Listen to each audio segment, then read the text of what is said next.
I'm going to show you guys how I went from this to this and saved hundreds of dollars, while at the same time saving my lungs. Believe it or not, this is a Wen Dust Collector. I know it's not the usual Wen orange because I took it all apart one day and painted it more of a Makita green and got rid of that nasty orange. Now, the dust collection bags that come with these dust collectors are only good up to about 5 microns, which means there really is a lot of dust that these things are pumping into the air. I wanted to replace it with a canister filter, but they cost upwards of $300.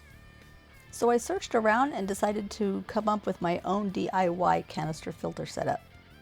What I came up with was a canister filter from a semi-truck, a 2.5 gallon bucket, a Gama Seal Lid, a galvanized container from Tractor Supply to collect the dust, and a trash can Cyclone dust collector kit. All of the heavy chips fall into the galvanized bucket, and anything that is light and makes it through over to the filter falls down into that 2.5 gallon bucket that's at the bottom of the canister filter. It's very easy to maintain. I just blow it out and take the bucket off and dump it when it gets full.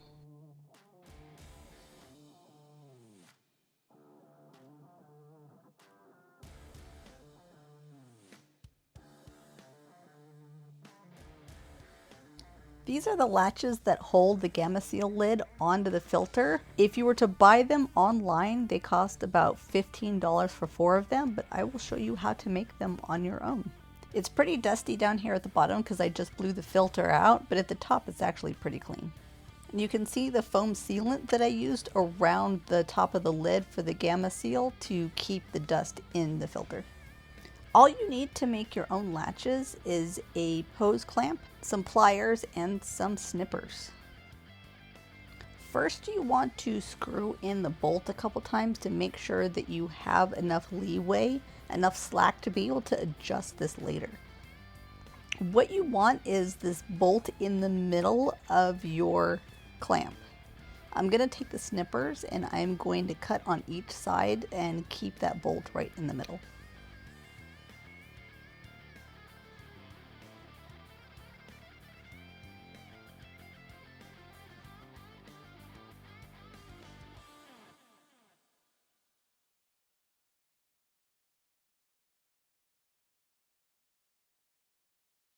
I use some pliers to bend the ends in a little bit so they have a place to grab on.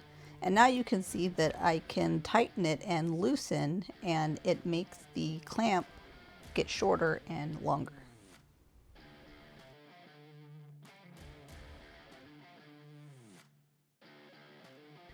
Next, I take my shears and I cut little prongs into the ends of the clamps so they will fit and grab onto the mesh that's inside of the filter. And come to think of it, I think when I did this the first time, I tightened up the bolt enough so the corrugated part of the hose clamp was on both sides, and it made this much easier to be able to cut out the little sections on each ends of the clamp so we had the little fingers. I really hope that this helps somebody save their lungs and have their dreams come true to be able to get that canister filter you've always wanted. I'll put some links down in the description on where I got some of this stuff so you can check it out. Thank you for watching.